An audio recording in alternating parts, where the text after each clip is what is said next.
Yeah. No one goes to school to be a host. There isn't a degree you can get. And actually, when we were all in college, I'm going to date us, I think, that Airbnb wasn't a thing. Like, no one even thought, like, I want to have a short-term rental. I want to be a host. So I feel like most of the hosts that we come across, and we're lucky to actually know a lot of hosts now. When we first got started, I didn't know any other hosts. I didn't know it existed. That is, I think, 99% of hosts fall into it. It's something that they hear about from someone, they're interested in it. But can you two really quickly, and I'll add in here, like, just what was the moment that you were like, I'm going to host a short-term rental, an Airbnb? And did you think it was a short-term rental? And be honest, did you think it was Airbnb or short-term rental? Oh, Airbnb for sure. Okay. I tell a story often, but I was in New York City. I was already planning on leveraging this space to make a little bit more money with my actor friends. We sublet all the time from each other.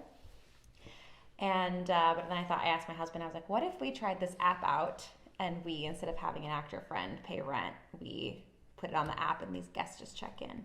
And he was like, absolutely not. And I was like, cool, so we're doing it. I mean, it is one of those short conversations around, like, I'm just going to try this. But what? How did you even know about it, though? Well, yeah, I think the way I probably read one article in some TechCrunch or some sort of, 2012, 2013, I think there were 300,000 total listings globally, right? Okay. There's over 6 million now. So you're talking about a far cry, a very different world. And I will note, Vrbo, which brought vacation rentals online, started in 1995.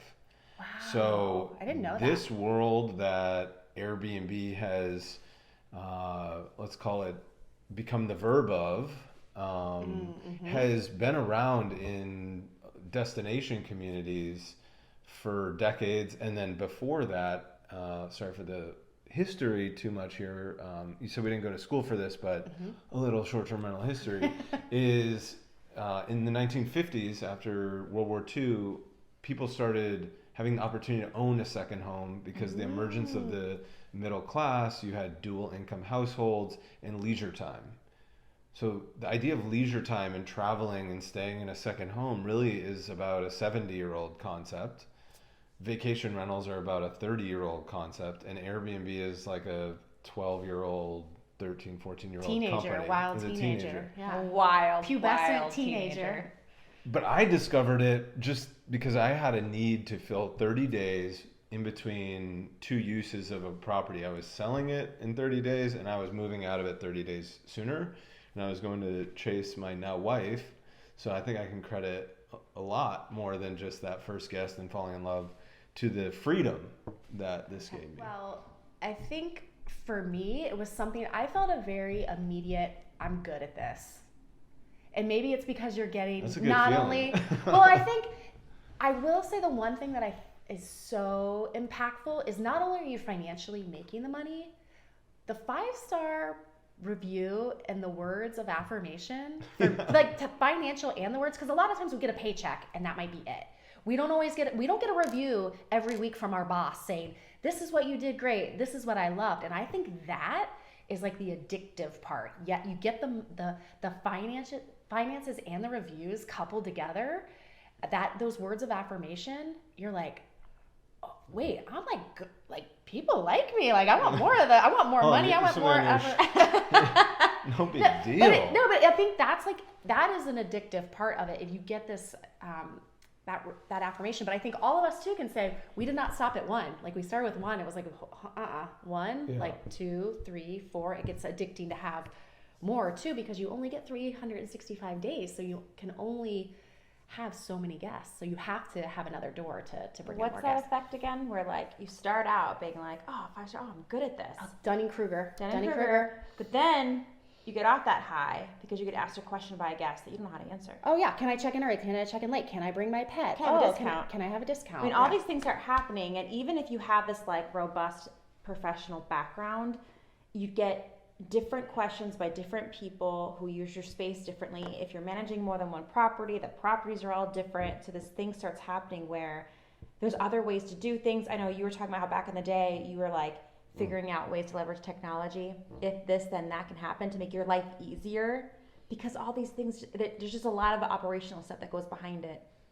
And then you have to figure that out, put those puzzle pieces together. And for me, I love that part, but I did and then you get that 4-star review because you didn't have Kleenex. I was gonna say, let's not candy coat it. It sucks when you do, because it's not if, it's when you're gonna not meet someone's expectations. Yeah, it's real estate meets people. Like, real estate can be pretty predictable over time.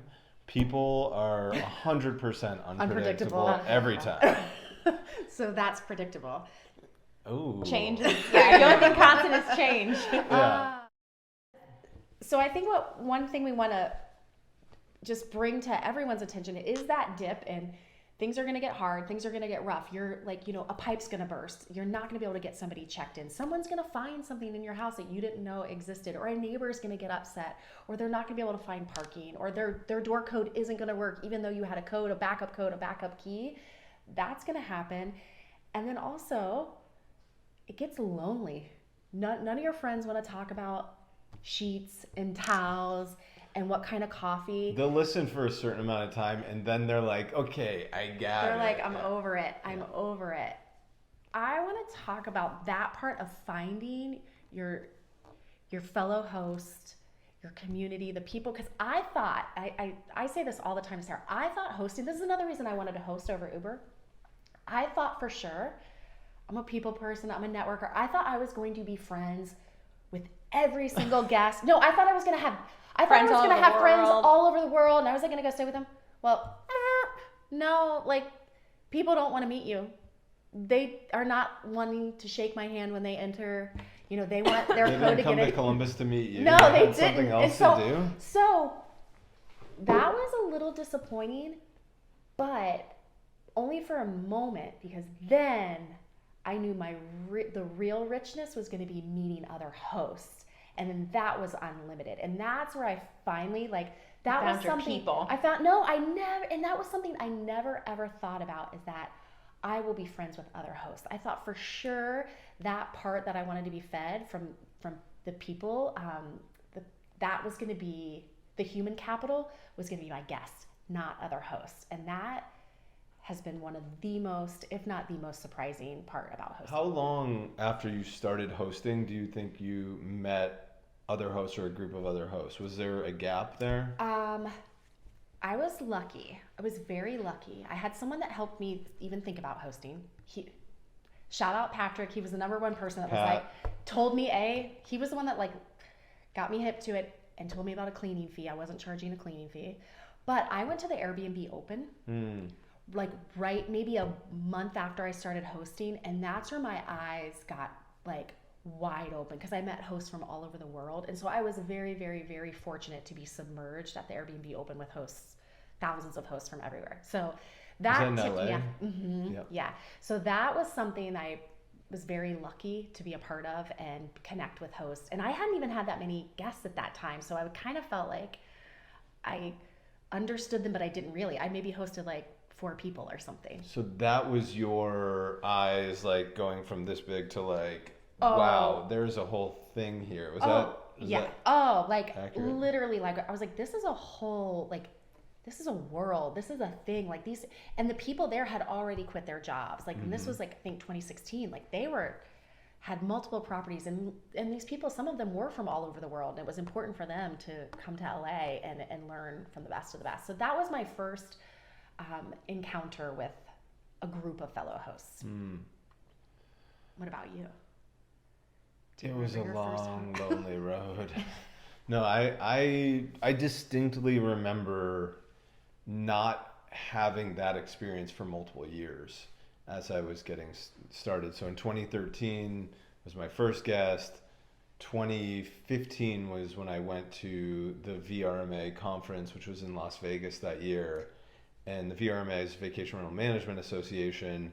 It is the vacation rental community at a national scale. It's actually called an international organization now, and they throw an annual conference. And so I, being at this point, was just stumbling into my second venture, which was Noise Aware, and my co-founder and I wander into what was an exhibit hall. We kind of snuck in, to be honest. Sorry, VRMA.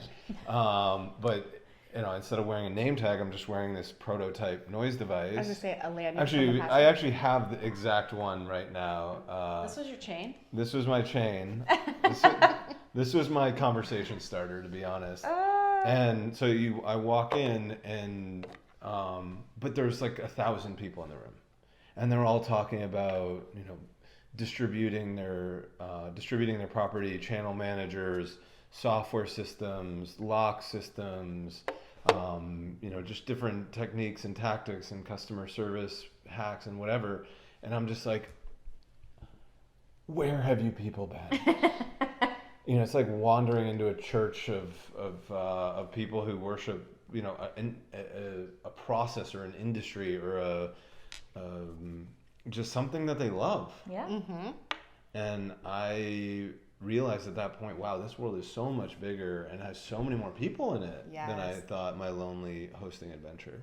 I am unlike you two, where and I'm gonna bring this back, but I don't usually like to find other people to enjoy things with. I like to be with myself and conquer it, be the best at it, and I don't know, look at the numbers at the end of the day, or talk to my husband how we can buy another one, and I'm just in my own world.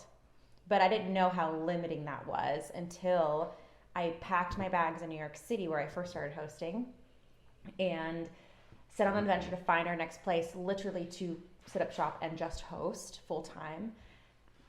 Get there to find out that the city of Columbus, Ohio was considering extreme regulations. And I was like, wait a minute. I just moved from my dream city where I was nailing it and buying real estate and killing it, to come to another city where there's less red tape, I could buy more properties a lot faster, and then y'all want to tell me that I can only host on the weekends? So I try to be besties, or not besties. I just try to saddle up next to the guy who already had a Facebook group for Columbus, and he wanted nothing to do with me. He did not like my leadership energy at all. So I was like, cool. So I'm just gonna go with myself. Then I went with myself and sat down. I had this whole thing written. I would get up in front of the mic and then Annette sat next to me. And I think you're probably my first hosting friend, other than my husband. I think we found the moment then. Honestly, and then I remember I tried to reach out to her, and she didn't reach it back out to me. And I was telling my husband, I was she's not responding to my emails. This is why I don't like people sometimes. And they told me back. I gotta keep going. Finally, she emails me, and you sit down for coffee. And I love that energy out of you, though. By the way, I'm a little aggressive, but it's okay. I found my place in the world. But yeah, we sat down for coffee, and we had that thing where we talk about the nuances, not just the big picture, but operation. Laundry. I love. You'll love this. Our first, Sarah, we got coffee, and we the coffee turned into lunch, and then lunch turned into happy hour, and okay, we're we've got to It's like in the movies when they show the clock and the I was yes. No, it was. And the second time, because we were so. But that's the moment, right? Yes, we were talking about all the things. Literally, I think the second time I had her come to my Airbnbs and organize my closets, because I knew my closets weren't ready, because they were my supply closets, but I know guests looked at them, and I just couldn't. She was a professional organizer. I'm can you come over and organize it? So anyways, we found that piece of your friend, your other people, and I think that's what we're all striving for, is to up-level what it means to be a host. But the only way to do that is to link arms with other hosts, because how are we ever going to have industry standards and continue to give a product that has consistency? Shout out to our friend Simon Lehman. That's the thing, is how are we going to have any sort of consistency in short-term rentals if we're not talking to each other?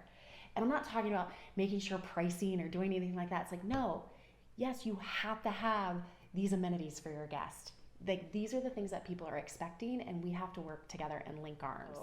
And I think it's more than that too, because I think that gives you the insight and the how to. If we're all running concurrent experiments in how to host as best as we can, when you pool all that collective knowledge in one place, or even just share it with 3 or 4 people, you have 3 or 4x experiments and the feedback Yes, loops yes. and the what are you seeing out there? What are the, you talked about when you get that question that you weren't expecting, who can you run to go get it with instead of hearing it 3 times before you look up your own solution.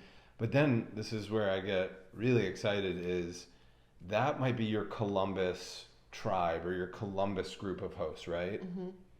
What if every city had their own short-term rental, let's call it an alliance right now, but seriously, a group of hosts that are maybe not all swapping notes on the best practices, but they're all putting in communal resources, communal energy. The mission is the same.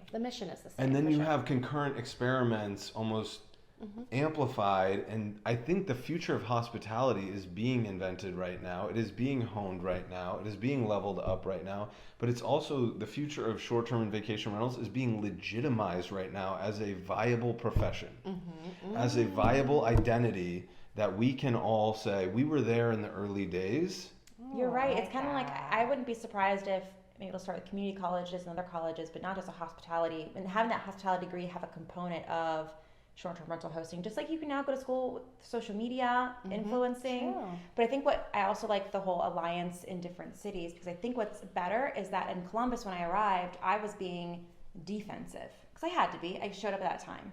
But if you can be proactive, right, before and be a part of, we just had one of our members on the phone who weaseled her way into her mayor's, chair in front of his desk or her desk, I don't know, but ahead of any regulations that were coming to her town, so that she could just be this hey, if you have any questions about what's actually going on, I could be a really good resource for you, instead of always just showing up when there's a problem. That act of whomever found out how to just get in front of an issue, that also is happening concurrently as an experiment, because people want to talk to hosts and understand, what is this activity that I'm hearing about or I'm not familiar with? When I travel, I love to go stay in vacation rentals, but how is it working in my town? I think this next big revolution, if you will, right? Because when I started, there were 300,000 listings. There are now 6 million. I don't think there's going to be 60 million in this country. Right. It's not a continuous parabolic curve to the moon. We already have a ton of short-term rentals. It's more about who's going to be there 20 years from now. Who is taking this like a lifelong commitment and identity and profession. And I will go back to that original thing I said about Vrbo pre-existing Airbnb. There are a lot of professionals. That room of 1,000 people that I walked into in Vegas, many of them had been doing this for 20 years. And so they actually have a lot to learn from folks who just got it and are doing the new way. They're thinking about it a different way. And so there's this cross-pollination of just, when did you walk into this community? What are your needs? What's your community's needs? And then as the left and the right hand start speaking to each other, I think we will see that when you go around and say, hey, I'm a professional short-term rental operator 5 to 10 years from now, people would be like, oh my gosh, are you hiring? Like, that is a career path that I want for myself. I just sent you guys a video of a friend of mine who was like, I got to meet your friends when they come to Fort Worth. Like, that's what I want to do. Like, it's right there for us, isn't it? Yeah, absolutely. So that's the deal. You got to find your people. It's way more important. You get so focused on opening up to your guests. You need to take it from someone who loves being solo. Never did I catapult much faster than I did when I opened up myself to being with other people, whether it was to be a good community member, or to be a good host, or be a good real estate investor, or be an educator, be someone they can pick my brain, or whatever. It's nothing but good things have happened since then. So yeah, and if you feel lonely or alone, or like nobody's doing it like you, you're basically one action away from finding your Sarah and Annette, or your, like how you guys found each other, or for me, showing up to an event or a conference. Yeah. So I think if there is a call to action, it is take an action. Yes. Yeah. And whatever that feels comfortable for you, you're going to find people who probably were looking for you too, right? Yes, absolutely. I just realized I should probably tell the people. No, and that's our whole story here, is whether it's Thanks for Visiting or Rent Responsibly, there are hosts out there that want to connect with you on some level. So you need to take action, go find them, or we're here for you. We're already here for you.